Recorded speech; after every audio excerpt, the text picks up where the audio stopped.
Welcome to the training video for the UV-Vis spectrometer. So the first thing you're going to want to do is has the SOP open, and that's already up on the computer right now.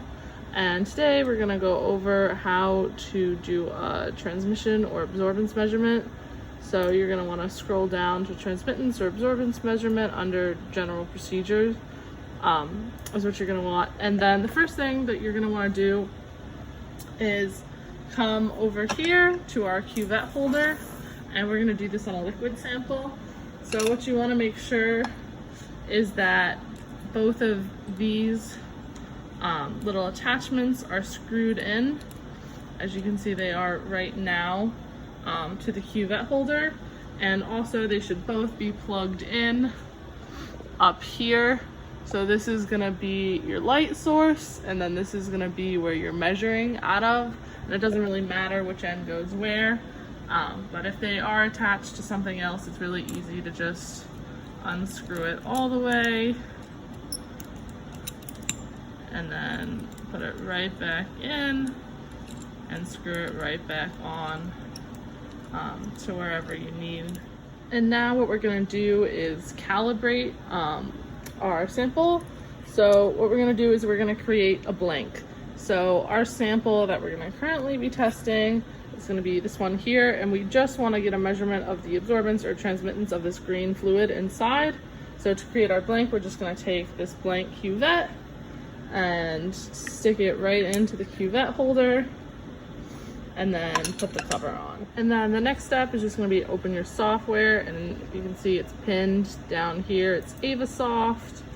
And now what you're going to want to do is first we need to make sure that our light source is on up here. So this switch up here should be flicked on, and you're going to want to let that warm up for like 15 minutes before you do any sort of measurement. If you're in the mill, generally that is left on, so that should be fine. But if it's like after hours or something, you got to make sure that's flipped on.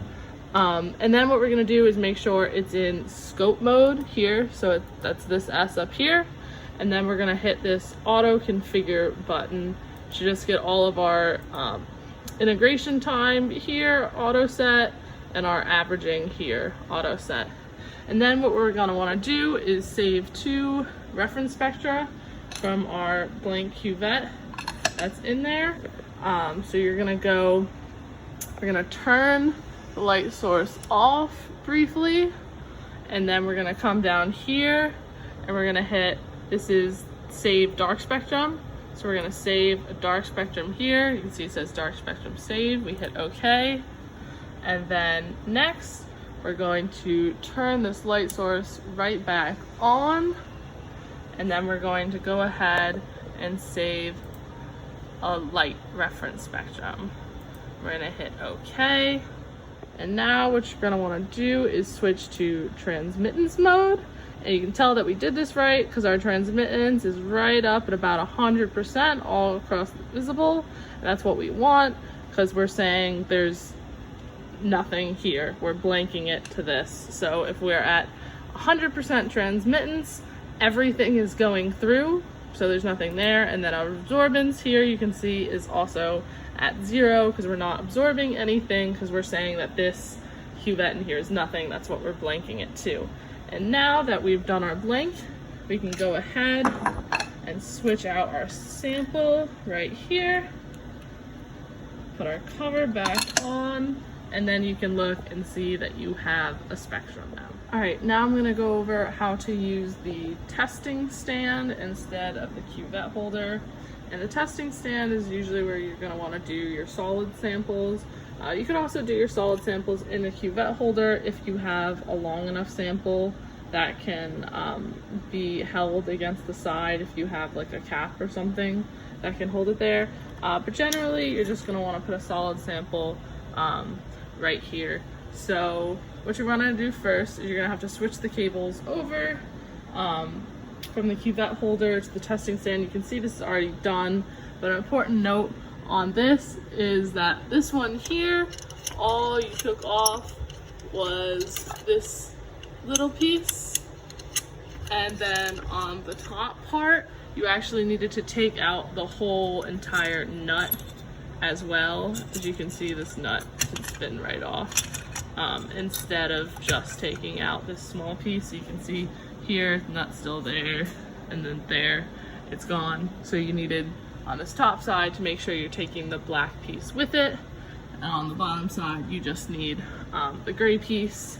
And then also to adjust this up and down, there's a little knob on the back that tightens the clamp. So you can just loosen the clamp, pull it up, and then tighten the clamp again to hold it to however big your sample is. Usually you're just going to be working with smaller things, and you're going to want a blanket.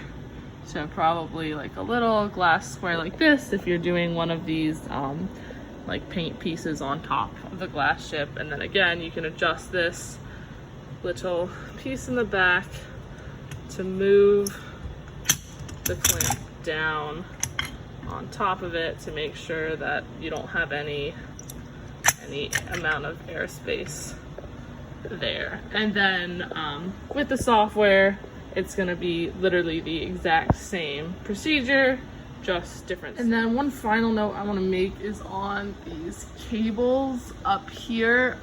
So you wanna make sure you're using the correct cable every single time. So right now, since we're doing transmittance or absorbance measurement, we're using this UV 2002 VX cable. And that is that middle one right there. So just double check based on which box is empty and which box is full that you have the correct cables out and attached.